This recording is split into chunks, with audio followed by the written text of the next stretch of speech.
What's good, YouTube? Today we're going to be focusing on the latest episode in a sort of deck building arc that's been going on ever since that release from Stone Rock deck came out. I decided to start trying to apply the same logic to other things because there's a few similar cards.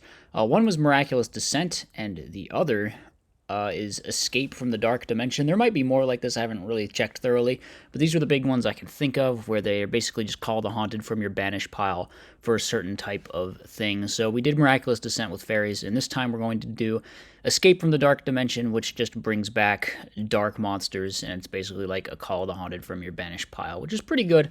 I decided the best way to facilitate this would be like the Dark Plant deck that was running around, I don't know, like a year ago, maybe a little less than that. It kind of faded out, though, when people realized that Amaryllis was just the best way to play the Mark of the Rose plant stuff. But, we're bringing it back here because we want to try and test out this Escape from the Dark Dimension thing. And I think this is the best way to do it because we have access to Mystic Tomato and all these different ways to banish it. So we can just play like a bunch of tomatoes and a bunch of things to get off Tomato and some other dark monsters, and we can have a pretty reasonable kind of escape from the Dark Dimension strat going on here. So the monster lineup looks pretty similar. We are on some milling with Raikos and Charged, so I can just like be sure that we fill up our graveyard for all our stuff, because we need to put stuff in the grave for Mark and for Sork and for Dad. Like, it has to get to the grave first before we can even banish it for Escape from the Dark Dimension. So we really need to have like that fast element to the deck, which is why we're on that. Then, as I said, we're on the triple tomatoes. We're on all these different targets: Sangan, Plague Spreader, Gale the Whirlwind, Spirit Reaper, just a bunch of generic good tomato targets. We're on triple Caius, of course, because we got all these marks and brain, so we just have access to a ton of different brain Caius plays. We're on Gorge Trag, Dark Arm Dragon. The plant lineup's pretty standard for this sort of build. One Titanial, which will always be in your hand, 2 Lone Fire Blossoms, and a Dandelion outside of the tomatoes. So that's the list, and we have played a couple games with it that we're going to review really quick right now. So jumping into the first replay, we have, I think this is the one against Flamvel. I believe it was Flamvel. So the opponent just goes T-set. In response to my T-set, I always like question what to do in these situations, because sometimes it's good to attack if it's like a Raikou, for instance, which it is here, and sometimes it's really bad to attack if it's like a Battle Recruiter or if it's a Hamster or whatever. So it's hard to know. So I decided to attack it. I'm like, all right, well, if it's Raikou, I guess it would be good to attack it. So that's what we do, and they just get the worst Raikou mill you've ever seen. Heavy Storm, Dust Shoot, Mindcon, the classic 3 limited spell traps.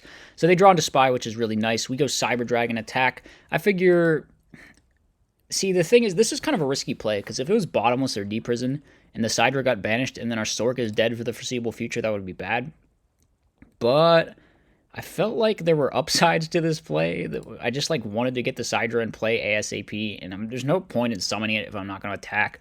So I just decided to just like go for it, and it works out because we hit over Spy. The set was just a Torrential Tribute. At this point, we set everything because we see that the Heavy Storm has been milled, obviously. So the Side's just going to clear all this. I don't know why they didn't go for Gale, hit over this sooner. There's like no reason not to just like force me to Mirror Force or whatever. So I probably should have attacked with the Sangan that previous turn, but instead I decided to set it in main 2. Here we eat a D-Prison, but it's fine. We have Escape from the Dark Dimension. That's the one neat thing about these cards, by the way, is there's a lot of like very good banishing removal in the format, because obviously banishing stuff is awesome. We got Caius, you got the bottomless trap hole and stuff. But Escape from the Dark Dimension just lets you like bring crap back from your banish pile, whereas normally it would just be gone. So that's a super cool thing.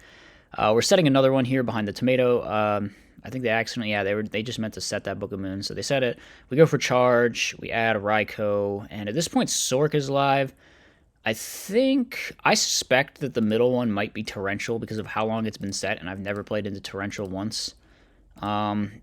So I feel like we gotta clear that before we go for any kind of big push, just in case. Like, it's not like necessarily Torrential, but it could be Torrential, and Torrential would absolutely own me. Whereas we know the other one is Book of Moon because we saw them flip it and set it. So after we deal with that, we can now go for a big push to try and get lethal, because we have Call and Escape from the Dark Dimension set, so that just lets us get to lethal here. We escape from the Dark Dimension, back the Caius, call back the Tomato, and push for lethal here. So yeah, we had a lot of gas there. Even through Gores, I think we're pretty good.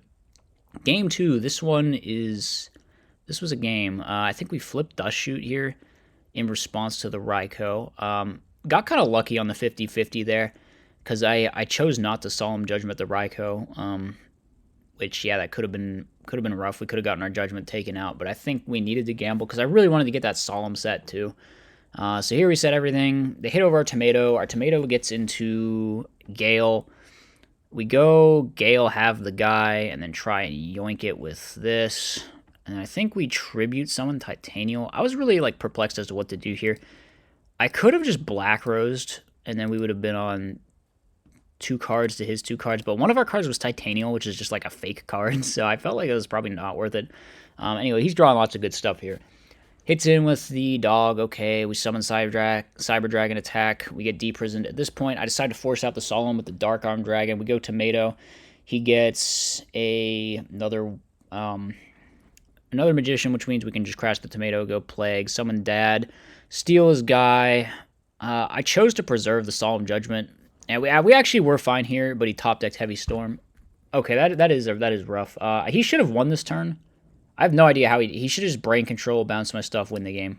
But he like threw and didn't win this turn, so now we actually have a real game on our hands. But yeah, mainly we just got owned by him having that top deck there. Actually, I think we end up storming the back row. So now I don't know. He threw this game like as hard as possible with the cards that he had. He had Brain Rekindling heavy, and he somehow just like ended up in this situation where there's a real game. I don't know.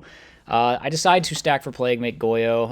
So I'm like, all right, well, we are dead to a lot of top decks, but I think this is a reasonable chance here. We go set Escape from the Dark Dimension, and then I think we die because he top decks Dog, and then we don't have another Tomato target in deck, so we just die to the Magician, right? I know we have a target, but it's just Spirit Reaper in attack mode, so we die. Realistically, can't be too upset about that one because we should have been way super mega dead, but the opponent just like spectacularly screwed up. So here we got Dust Shoot. I decided to take Caius. You know, there's this other. Well, I don't want to talk about my throws in the other replay. We're gonna get to those, but I'm just like being reminded of that by that Dust Shoot play. So we hit into the Gores. I feel like we're just fine hitting into Gores here. And we just chill. Yeah, I'm just like, oh my god, that guy redrew Caius. He has to do a neg heavy to do this play, though, so we're kind of just cool with that. And then we drop Tragodia. Tragodia, of course, is going to wall absolutely everything. We go for Mark of the Rose. I decide he could have booked here. I don't know why he didn't book here, actually. He used his book completely incorrectly. And I decided to just set the 2 Escape from the Dark Dimensions, and he scoops it up there. So next match we've got is up against Zombies. In this hand, I choose to set Dandelion first. I figure no matter what, we could pretty much resolve Caius next turn here. And then I think I actually decide to be greedy here with Torrential and not go for the Caius, which gets Dust Tornadoed, so rough for me. They go for this weird play, though. They should have just made Hades and killed both my things. I mean, it would have been bad either way for them, honestly, because we had Mark and stuff. But it would have been better than what they ended up doing, I guess. So, because now we just, like, nuke the whole board, get Dark Armed Live, resolve another Sangan search. They're down, like, 5 cards to 1 or something. No, wait, they're down 5 cards to 0 because we searched the Spirit Reaper and ripped their last card. So, yeah, that was weird. That was weird. These games felt weird, honestly. So, I decided to drop Dad here. It would kind of be bad if he drew Brain Con, maybe. I don't know, it puts him really low on life and just puts him on dead to like any top tech that isn't Brain Con, though. So I felt like it was worth it to just drop it. Game 2, this is the game where I feel like I played super questionably, but somehow won anyway. We're going to, I mean, spoilers, but we're going to see it. So we're just having a set fest here. Yeah, it's like weird. The opponent did the thing where they don't use the phase button. And then I'm like, I took Gores for some reason. Never take Gores off Dust Shoot. Just like don't. It's so dumb. Gores is like infinitely less powerful when you know it's there. So I don't know what I was thinking. I should have just taken the Caius. He should have made Dark End, but he just like doesn't make Dark End ever. He just doesn't do it. I don't know. Maybe he's just really scared of Bottomless, I guess. We get into Gale the Whirlwind here, and then we go for the hit over on the Caius. Okay. He could have just compulsed his own Caius, actually, there would have been pretty good. So, a lot of strange things happening. Opponent makes Goyo Guardian. Let's see, hits over my Gale. Now, that's rough because this Gale can out my Reaper, but we draw Dark Arm Dragon, and it's just immediately live. So, we drop it. go for priority. Fortunately for us, no Solemn Judgment. We would have absolutely been owned by Solemn Judgment here, obviously. But we just out everything. After my second destruction, he uses Compulsive. We just have double DD Crow. So we can use both the crows to get rid both the zombies out of his graveyard, since we know there's a Book of Life in his hand. Summon the dad again. Pop all his back row. Activate both Escape from the Dark Dimensions in response to the friggin' trap stun. And then, Synchro for Goyo, attack for game. So that was weird. I don't feel like we should have won that one at all. I feel like he should have just made Dark End and own us. And then we just drew dad and went crazy. So I mean that is how it can be with Dark Arm Dragon. But yeah. So those were the games. I felt like the deck was reasonably strong. Escape from the Dark Dimension was definitely pretty easy to get live. A lot of the time we used it a lot to pretty decent effect. I mean, just bringing back Tomato is, it's not the same as bringing back Fossil Dino or bringing back Guardian, but just bringing back a Recruiter is pretty good. Just summoning a Recruiter, pretty good. And then we got these other things we can summon. You can bring back a big dude like Caius.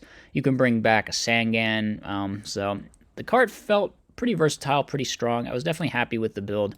It's at least no worse than the other plant build is, so maybe it's got some potential. Anyway, as always, I hope you guys enjoyed. Let me know what you thought in the comments section, and I will see you tomorrow.